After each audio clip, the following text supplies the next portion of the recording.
Dito na naman ang inyong tutor ng mga kabataang Filipinos. Another rule for the subject-verb agreement ang tatalakayin natin ulit. Ito yun, no? Sabi, kapag ang subject daw na ginamit this and that, ito, alam nyo na kung paano gamitin ang this kapag hawak ang object. Kapag malayo sa iyo ang object, syempre that. Diba? Ang gagamitin ay third person singular verb form. Subalit, kapag ang gamit ay these at saka those, ang gamit nito ay katulad din nun. Halimbawa, ito hawak ko these, kasi marami. Tapos, kung marami at saka hawak-hawak ko.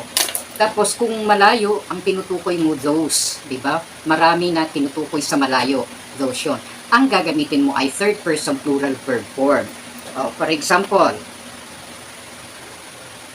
malapit ka. Sasabihin mo, this is incredible.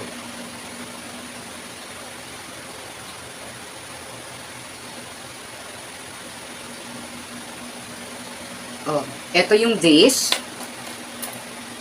Ito yung this. Ito naman yung is.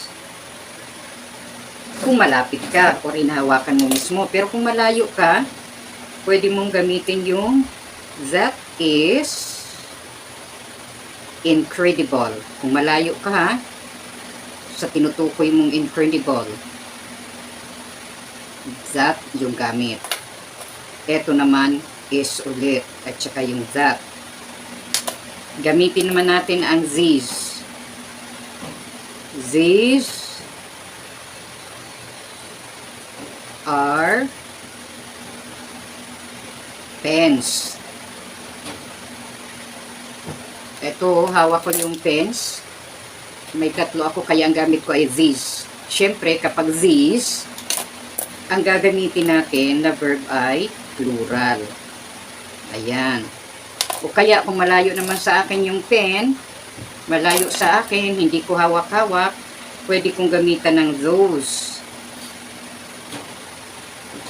Are pens. So, ito ulit yung are. Ito yung those.